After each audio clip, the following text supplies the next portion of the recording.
When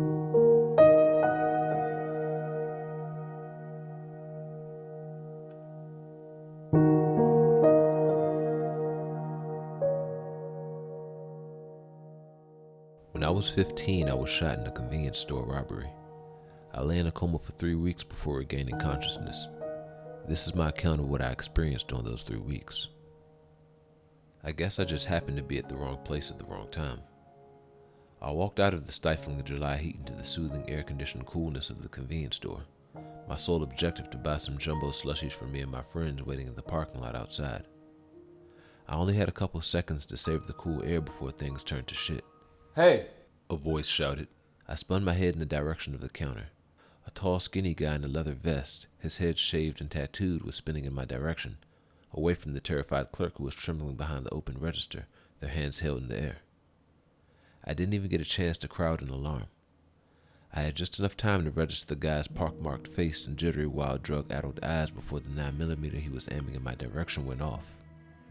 I didn't hear the shot. A yellow flower bloomed in my vision. Then blackness. I remember floating weightlessly through the blackness, drifting like a feather through the darkness of non-existence, blind and deaf in the void for what felt like an eternity. There was no pain, no sound, no light. Then gradually, slowly, the blackness faded away. I regained consciousness and opened my eyes, thinking for a brief instant that it had just been a bad dream. Except I wasn't in my bed. I was lying on the floor of the convenience store. I shook my head and slowly got to my feet, dazed and perplexed. I quickly checked my t-shirt, but there was no blood, no bullet hole, no apparent wound. Then I touched my forehead. The same. I felt relieved. The guy must have missed me and I passed out from shock. Then I realized how quiet it was in the convenience store and how gloomy it was. I looked around. I was shocked by what I saw. I hadn't noticed it before, being concerned with my miraculous near miss and the fact that I was still alive, but the convenience store was different. It had changed. No longer bright and clean, the counter and shelves were now covered with a thick layer of dust.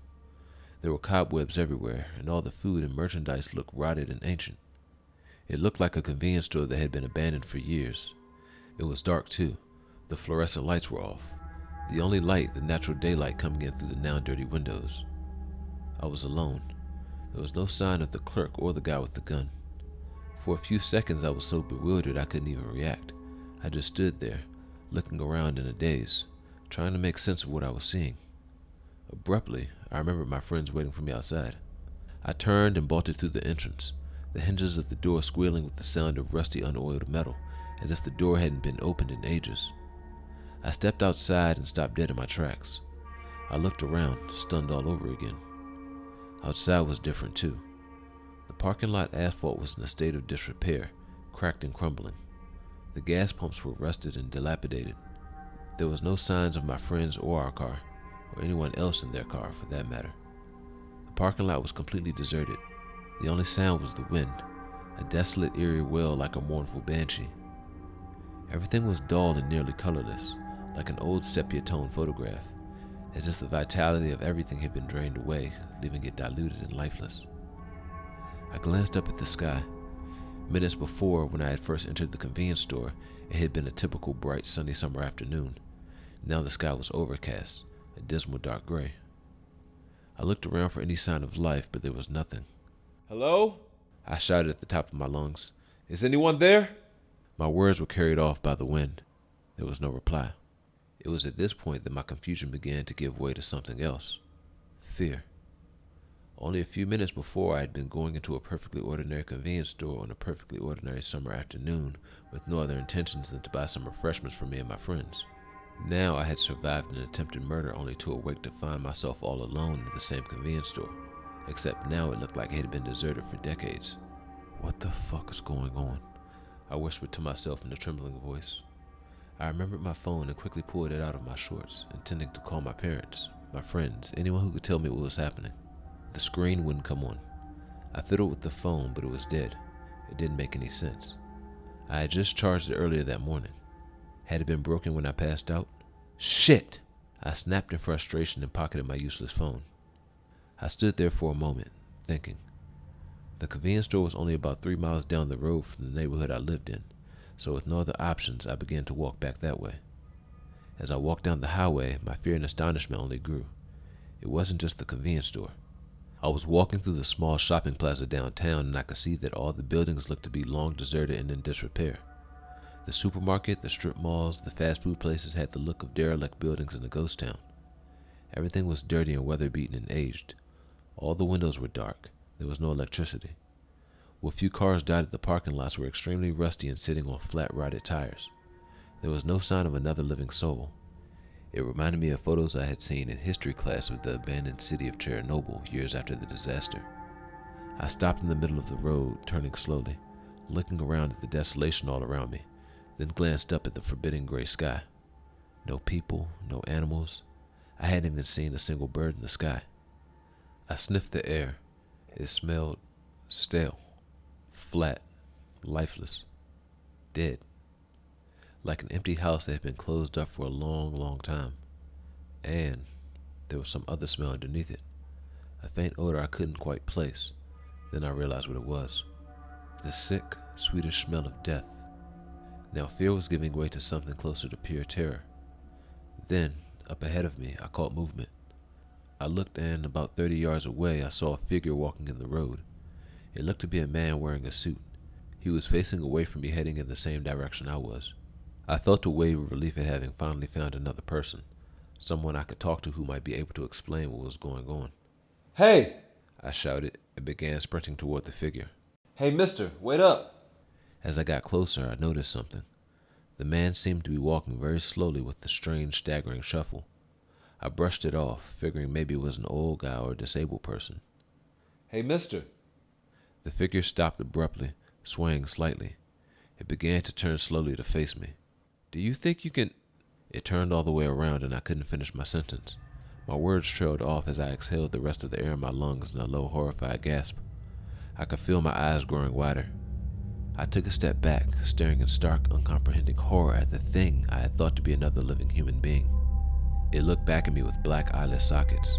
Its nose was an empty cavity above its lipless mouth, its bare teeth set in a rictus grin. Its rotted skin was stretched tightly over its skull. It was little more than a skeleton in a filthy, rotted suit. It extended one of its bony hands toward me, then let out a hideous, shrill howl of pure animalistic rage. It took a shuffling step forward, and I compensated by retreating back a step, holding my hands in front of me. What are... I began to stammer. It spoke, its voice a dry, choked rasp. Life. It repeated it louder. Life. Then it shrieked furiously. Life. It suddenly charged at me, moving with frightening speed and agility given its frail, decayed appearance. I spun around and bolted down the road. I could hear it giving chase behind me. Hate life. Hate living. I ran at top speed, my heart racing, terrified out of my mind at this insane, incomprehensible nightmare I had found myself in. As I ran, I glanced over at the shopping plaza. There were more of those things in the parking lot, those walking corpses. At least a dozen, in various stages of decay, with more emerging from the darkened buildings, drawn by the screams of the enraged cadaver chasing me, and they were all running in my direction. As they got closer, I could hear they were screaming too, and all of them were screaming the same thing. Hate life. Hate living. Hate life. Hate living. I don't know how long I ran, maybe a mile or so. It's all a blur now in the extremity of my terror at that moment. I darted a glance back at one point and saw there were now at least 30 or 40 of them chasing me, the one in the suit in the lead, less than 10 yards behind me. They showed no signs of slowing down. Hate life. Hate living. Hate life. Hate living. My lungs felt like they were going to explode. I realized I couldn't run much longer. I was going to pass out, and then I was going to die. Suddenly, in the middle of the road about 20 feet ahead of me, I caught movement. A manhole cover was being pushed up and shoved aside. A head emerged from below ground. It was a man, a normal, living man. He emerged from the manhole carrying a pistol-grip pump-action shotgun. He was filthy and his clothes were torn and ragged, but he was alive. I stopped dead, momentarily forgetting my pursuers, stunned by the sudden appearance of another human being. He looked at me. Get over here if you want to stay alive. I didn't pause to consider the pros and cons of going with the stranger who I had just met. I had no clue if he was friend or foe. All I knew was he looked like better company than the welcome wagon currently behind me. I ran to him. He gestured down to the manhole. Get down there, quick! He turned to the fast-approaching horde and fired a couple blasts from his shotgun. The lead corpse, the one in the suit, was hit in the head.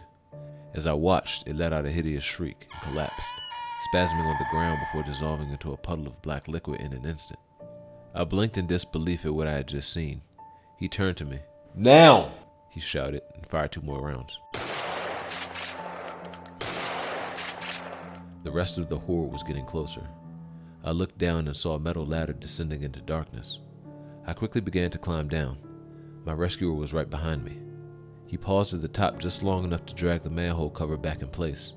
It blotted out the light as it closed, leaving us in darkness.